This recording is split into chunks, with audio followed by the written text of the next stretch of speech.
नमस्कार मित्रों, success sir में आप सभी का स्वागत है। और आज हम लोग पर्यावरण सीरीज की दूसरी श्रृंखला में प्रवेश कर रहे हैं।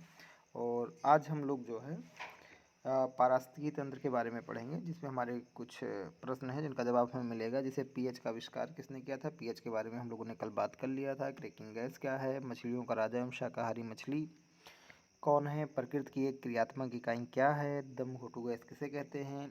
इन प्रश्नों के उत्तर जो है आपको कमेंट बॉक्स में हमें बताने हैं, ठीक है। तो हम लोग चलते हैं, शुरू करते हैं।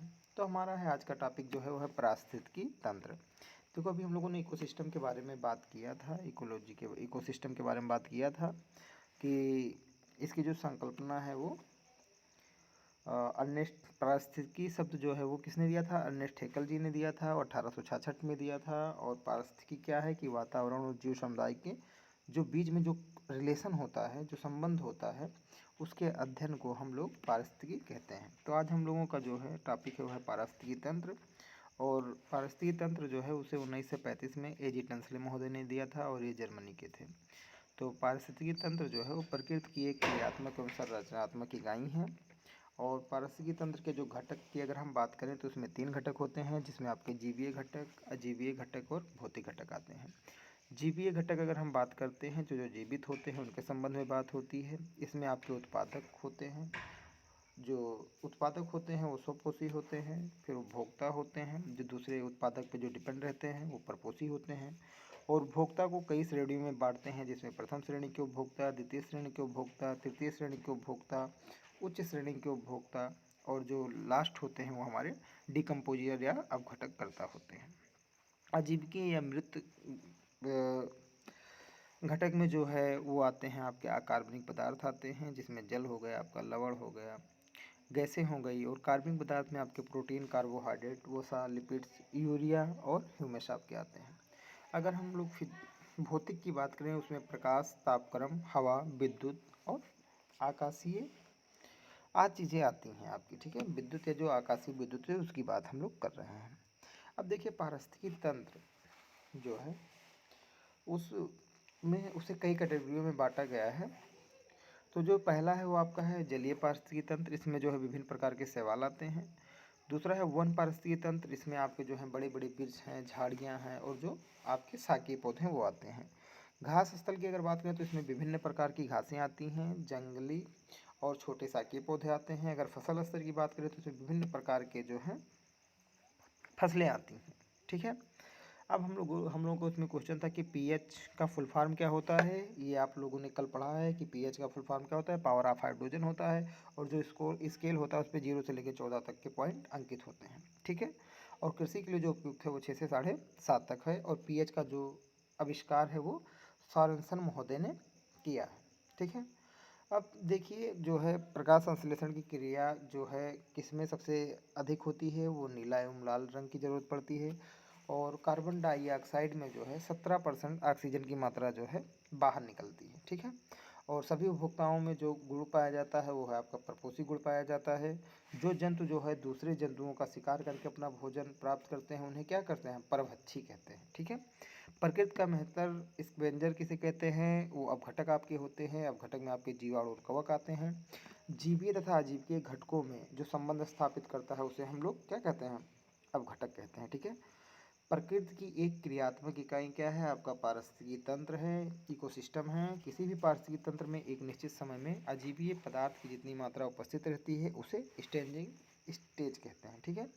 कोई भी आपका जो इकोलॉजी सिस्टम है उसमें एक निर्धारित समय सीमा में जितने भी मृत पदार्थ होते हैं उनकी जितनी भी मात्रा रहती है उसे हम लोग स्टैंडिंग स्टेज कहते हैं, या खड़ी अवस्था कहते हैं, या वो उपस्थित रहते हैं या उनकी उपस्थिति होती है। देखिए, प्रकाश संश्लेषण में जो है ऊर्जा का हस्तांतरण रासायनिक ऊर्जा के रूप में होता है। क्यों रासायनिक ऊर्जा में इसलिए होता है क्योंकि उसे हम रिसाइकिल नहीं कर सकते हैं, इसलिए उसे हम रासायनिक ऊर्जा के अंतर्गत रखते हैं। कार्बन मोनोऑक्साइड को दम घोटू गैस भी कहते हैं, क्योंकि इससे क्या होता है, जहाँ कार्बन मोनोऑक्साइड की मात्रा अधिक होती है वहाँ सांस लेने में हमें दिक्कत होने लगती है, इसलिए दम घोटू गैस भी इसे कहते हैं। सल्फर डाइऑक्साइड को अगर हम पत्थर पर बार बार मारते हैं या टकराते हैं तो पत्थर क्या होता है, टूट जाता है, इसलिए सल्फर डाइऑक्साइड को हम लोग ही क्रैकिंग गैस कहते हैं। कुछ की पॉइंट्स हैं कि जैसे मछलियों का राजा एवं शाकाहारी जो आपकी मछली है वो रोहू मछली है, और बहते जल में अंडा देने वाली मछली कौन सी है, वो आपकी कतला मछली है। देखिए पारिस्थितिकी विज्ञान में ऊर्जा मापने की जो इकाई है वो आपकी उष्मा है। ये आपका जो है इंपॉर्टेंट पॉइंट है जो ऊपर स्टार बना है, तो इसे आप लोग अपनी कॉपी में नोट कर लेंगे। अब हम लोग फूड चेन की बात करेंगे। पारिस्थितिकी तंत्र में खाद्य श्रृंखला। देखो कुछ चीज़ें आपको बता दूं कि आप लोग पिरामिड में बहुत ज़्यादा कंफ्यूज होते होंगे कि पिरामिड सीधा होगा या पिरामिड उल्टा होगा। तो देखिए पिरामिड जो है उसका सीधा सा फंडा होता है कि वो जो है वो उत्पादक जो आपके प्राथमिक उपभोक्ता होते हैं, अगर संख्या बढ़ रही है तो पिरामिड कैसा होगा, अगर संख्या घट रही है तो पिरामिड कैसा होगा। ये हम आप चल के भी आपको आगे समझाएंगे, क्योंकि जो पिरामिड का उल्टा होगा सीधा होगा कैसा होगा ये किस पे निर्धारित करता है, ये आपके जो है आपके जो उत्पादक और उपभोक्ता हैं उनकी संख्या के आधार पर इसे निर्धारित किया जाता है। तो ये हम आगे बात करेंगे, ठीक है। तो पारिस्थितिकी तंत्र में खाद्य श्रृंखला क्या है। देखिए किसी भी पारिस्थितिकी तंत्र जो है, ठीक है, उसमें जीवधारियों का जो क्रम होगा और उसमें जो है जीवधारी जो भोज एवं भक्षक के रूप में जो एक दूसरे से रिलेट रहेंगे या संबंधित रहते हैं, उनमें जो ऊर्जा का प्रवाह होता है वो यूनी डायरेक्शन में होता है। किस डायरेक्शन में होता है, यूनी डायरेक्शन में होता है, अर्थात एक दिशीय होता है, ठीक है। और फूड चेन में जो है आपके प्राथमिक उपभोक्ता उत्पादक होंगे, उपभोक्ता होंगे, उपभोक्ता में आपके कई सारी कैटेगरी हैं जो हम लोगों ने पहले बात कर ली है, और आपके अपघटक होंगे, ठीक है। देखिए अब हाँ, अब उसी पे हम आ रहे हैं कि एक तालाब के पारिस्थितिकी तंत्र में खाद्य श्रृंखला के जीवधारियों का क्रम क्या है। तो सबसे पहले आपका कौन होगा, उत्पादक होंगे, फिर प्राथमिक उपभोक्ता होंगे, फिर द्वितीय होंगे, फिर तृतीयक होंगे, और फिर आपके उच्च होंगे या मांसाहारी होंगे, ठीक है। अब अगर हम लोग देखते हैं तो अगर हम जल में ले रहे हैं तो सबसे पहले आपका क्या होगा, शैवाल क्या होगा, आपका उत्पादक होगा। फिर उसे कौन खाएगा, प्राथमिक उपभोक्ता जलीय पिस्सू, जलीय पिस्सू को छोटी मछली खाएगी, छोटी मछली को बड़ी मछली खाएगी, बड़ी मछली को क्या खाएगा, बगुला या सारस खाएगा। इस प्रकार हमारी एक श्रृंखला पूरी होती है। अगर हम खाद्य श्रृंखला का स्थलीय श्रृंखला में अगर खाद्य श्रृंखला का क्रम लगाते हैं तो घास को कौन खाता है, कीड़े मकोड़े खाते हैं, कीड़े मकोड़ों को चिड़िया खाएगी, चिड़िया को बाज खाएगी, और बाज को गिद्ध खाएगा, और जब गिद्ध मरेगा तो क्या होगा, उसे अपघटक या डिकम्पोजर खाएंगे। डिम में अपघटक खाएंगे जिसमें आपके जीवाणु और अपघटक होंगे, ठीक है। अब अगर फिर देखते हैं इसका एक क्रम और बन सकता है, घास के बाद टिड्डा आएंगे, टिड्डा को मेढक खाएंगे, मेढक को सांप खाएगा, सांप को गिद्ध या मोर या नेवला खाएगा। वही अगर वन पारिस्थितिकी तंत्र की बात करें तो इसमें शाकीय पौधे हैं, शाकीय पौधों को चूहा या गिलहरी खाएगी, उसे बिल्ली खाएगी, बिल्ली को जंगली कुत्ता खाएगा, और जंगली कुत्ते को शेर या तेंदुआ या बाघ खाएगा। वही अगर और एक अगर हम बनाना चाहें तो जैसे बिरछ होगा, बिरछ पे को से कौन डिपेंड रहेगा, लंगूर या बंदर रहेंगे, उन्हें बाघ या शेर खाएंगे या तेंदुआ खाएगा। यहीं पर एक की पॉइंट है कि निर्देशक तत्व जो है वो किस अनुच्छेद में है, तो ये आपके 48 का में है, और निर्देशक तत्व जो है वो आयरलैंड से लिया गया है, कई बार क्वेश्चन आ भी चुका है। एक मनुष्य के जीवन को पूर्ण रूप से धारण या धारणीय करने के लिए आवश्यक न्यूनतम भूख को पारिस्थितिकीय पदछाप कहते हैं। तो अगर आता है पारिस्थितिकीय पदछाप क्या है, तो एक मनुष्य के जीवन को पूर्ण रूप से धारण या धारणीय करने के लिए जो आवश्यक न्यूनतम भूख होती है उसे हम पारिस्थितिकीय पदछाप कहते हैं, ठीक है। पारिस्थितिकी तंत्र में एक जीव से दूसरे जीव में भोज्य पदार्थों का स्थानांतरण ही खाद्य श्रृंखला कहलाती है। पारिस्थितिकी तंत्र में एक जीव से दूसरे जीव में भोजन पदार्थों का स्थानांतरण क्या कहलाती है, खाद्य श्रृंखला कहलाती है। और पारिस्थितिकी तंत्र में जो खाद्य होता है, खाद्य जाल जो होता है, देखो अनेक खाद्य श्रृंखलाओं के पारस्परिक संबंध को खाद्य जाल कहते हैं, ठीक है। जो खाद्य श्रृंखलाओं के जो आपस में संबंध होंगे उन्हें हम क्या कहेंगे, खाद्य जाल कहेंगे, ठीक है। एक आपका इंपॉर्टेंट पॉइंट है कि खाद्य जाल में भी हमने आपको बताया है कि खाद्य जाल में ऊर्जा का प्रवाह क्या होगा, यूनि डायरेक्शन में होगा या एक दिशीय होगा, ठीक है, लेकिन कई पथों से होकर गुजरेगा। ये लास्ट में हम आप लोगों को फिगर में वो सारी चीज़ें जब मैं लाइव क्लास लूँगा तो फिर मैं आप लोगों को क्लियर कर दूँगा। अब खाद्य श्रृंखला और खाद्य जाल में अंतर हम लोग वो कर लेते हैं। देखो इको सिस्टम में एक जीव से दूसरे जीव में भोज्य पदार्थों का स्थानांतरण खाद्य श्रृंखला कहलाता है। देखो एक जीव से दूसरे जीव में भोज्य पदार्थों का स्थानांतरण आपका खाद्य श्रृंखला कहलाता है। जबकि खाद्य जाल में क्या है, विभिन्न खाद्य श्रृंखला परस्पर मिलकर खाद्य जाल बनाते हैं। देखिए खाद्य श्रृंखला में है जो ऊर्जा का प्रवाह एक दिशीय होता है, लेकिन खाद्य जाल में क्या होता है, ऊर्जा का प्रवाह तो एक दिशीय ही होता है, लेकिन क्या होता है, कई पथों से होकर गुजरता है। खाद्य श्रृंखला में है जो है उत्पादक विभिन्न श्रेणी के उपभोक्ता तथा अपघटक होते हैं, लेकिन खाद्य श्रृंखला में क्या होता है, इसमें अनेक जीव समुदाय के उपभोक्ता तथा घटक जो है वो शामिल होते हैं। देखिए मृत जीवी खाद्य श्रृंखला को क्या कहते हैं, तो डेट्रिटस कहते हैं। ये सीधे आपका क्वेश्चन आता है कि मृत जीवी खाद्य श्रृंखला को क्या कहते हैं, तो क्या कहते हैं, डेट्रिटस कहते हैं। देखो प्रत्याशा ऊर्जा जो है वो भूकंप को से निकलने वाली ऊर्जा है। अब देखिए हम लोग आगे पारिस्थितिकी पिरामिड में, तो पारिस्थितिकी पिरामिड की जो संकल्पना दी थी वो थाल्स एल्टन ने दी थी, और ये कब दी थी, 1927 में दी थी। तो किसी भी पारिस्थितिकी तंत्र में प्राथमिक उत्पादकों एवं विभिन्न श्रेणियों के उपभोक्ताओं की संख्या, जीव भार तथा संचित ऊर्जा में परस्पर संबंध होता है। इन संबंधों को चित्रों के माध्यम से प्रस्तुत करना ही पारिस्थितिकी पिरामिड कहलाता है। ठीक है, पारिस्थितिकी पिरामिड जो होते हैं वो 3 प्रकार के होते हैं, जीव संख्या का पिरामिड, जीव भार का पिरामिड और संचित ऊर्जा का पिरामिड। अब हम लोग देखते हैं जीव संख्या का पिरामिड क्या है। देखिए जिस पिरामिड द्वारा पारिस्थितिकी तंत्र के प्राथमिक उत्पादकों तथा विभिन्न श्रेणी के उपभोक्ताओं की संख्या के संबंध के बारे में बोध होता है, तो उसे जीव संख्या का पिरामिड कहते हैं। देखिए ये पिरामिड जो है सीधा उल्टा दोनों प्रकार के हो सकते हैं, जिससे चित्रों के आधार पर हम सदैव प्राथमिक उपभोक्ताओं की संख्या बताते हैं। देखिए एक पेड़ के पारिस्थितिकी तंत्र का पिरामिड एकदम उल्टा बनेगा। क्यों उल्टा बनेगा, देख लेते हैं। देखो अगर उत्पादक जो है कम है, उत्पादक आपका कम है और उपभोक्ताओं की संख्या लगातार बढ़ती जा रही है, तो वहाँ का पिरामिड जो बनेगा क्या बनेगा, एकदम आपका उल्टा बनेगा। जैसे देखो प्राथमिक उत्पादक में आपका पेड़ क्या है, अकेला है, लेकिन उस पर जो उससे जो डिपेंड है या उस पर जो आश्रित हैं वो चिड़िया हैं, कितनी हैं, पेड़ एक है लेकिन चिड़िया कई हैं, कई सारी हैं। फिर पैरासाइट अनगिनत होंगे। तो इस प्रकार अगर संख्या बढ़ती जा रही है तो क्या होगा, पिरामिड एकदम उल्टा बनेगा। जीव भार का पिरामिड, देखो जिस पिरामिड द्वारा पारिस्थितिकी तंत्र के प्राथमिक उत्पादकों तथा विभिन्न श्रेणी के उपभोक्ताओं के भार के संबंध में बोध होता है, उसे जीव भार का पिरामिड कहते हैं।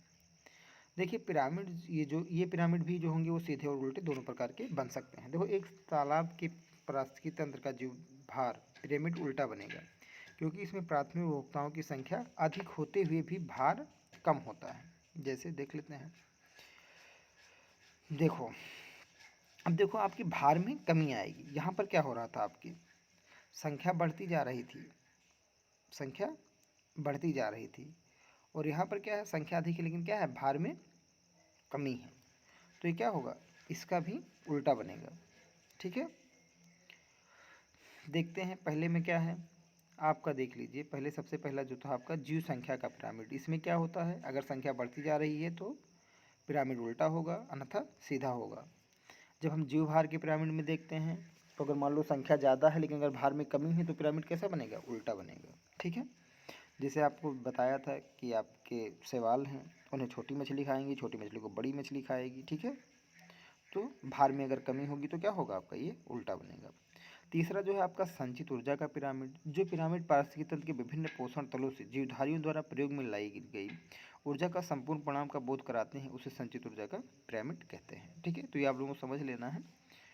ठीक है, अब देखिए राष्ट्रीय उद्यान का निर्माण विधानमंडल द्वारा पारित किया जाता है, ये वैसे आपका की पॉइंट है। तो ये संचित ऊर्जा का पिरामिड सदैव सीधा बनता है, इसमें कुछ आपको देखना नहीं है।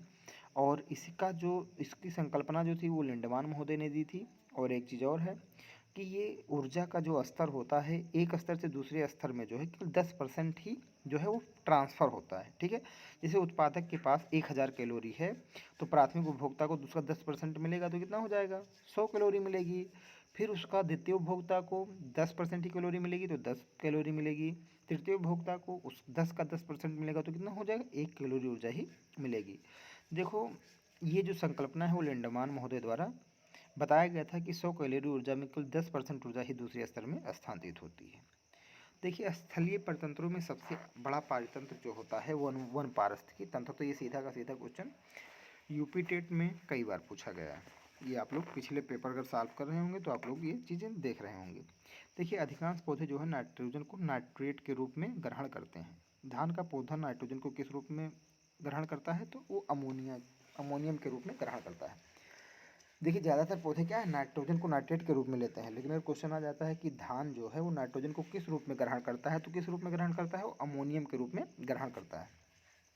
देखिए हाइड्रोजन, नाइट्रोजन, फास्फोरस तथा कार्बन के चक्रों में से किसमें सर्वाधिक ऊर्जा की आवश्यकता होती है, तो किसमें, हाइड्रोजन चक्र जो है उसमें सर्वाधिक ऊर्जा की आवश्यकता होती है। ठीक है, क्यों? क्योंकि हाइड्रोजन जो है चक्र है वो जल्दी टूटता नहीं है। ठीक है, तो इसमें सबसे अधिक क्या है, इन चक्रों में सबसे अधिक हाइड्रोजन चक्र में ऊर्जा की आवश्यकता होती है। कार्बन का जैविक भंडारण होता है तो पौधों द्वारा होता है। देखो इक्विलाइन क्या है, ये आपका क्वेश्चन है।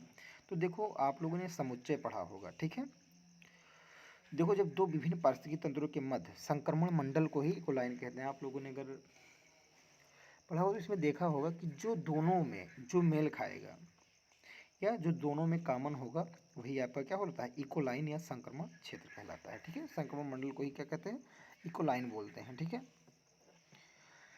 देखिए प्रत्येक पोषण तल के जाल में कितने % ऊर्जा अगले तल को देते हैं, तो 10%। ये लिंडमान महोदय ने दिया है, अभी आपको बताया गया है। प्रत्येक पोषण तल पर कितने % ऊर्जा जैवीय क्रियाओं में उपभोग कर ली जाती है, तो 90%, क्योंकि 10% ही ट्रांसफर होता है, तो क्या है 90% आपका जो है वो उपभोग कर लेते हैं। ठीक है, एटीपी किस क्रिया द्वारा ऊर्जा मुक्त करती है, तो जलीय अपघटन द्वारा। अगला टॉपिक जब हम लोग कल पढ़ेंगे वो जीवमंडल पढ़ेंगे। कुछ क्वेश्चंस हैं जिसका आंसर आप लोगों को देना है। आप लोगों ने अगर पूरा पढ़ा है तो आप लोगों को पता होगा कि पीएच का आविष्कार किसने किया है, ये लिखना है आपको। पीएच का फुल फॉर्म क्या होता है ये लिखना है आपको। क्रैकिंग गैस किसे कहते हैं, मछलियों का राजा था साका मछली कौन सी है, प्रकृति की एक क्रियात्मक इकाई क्या है, और दम घोटू गैस क्यों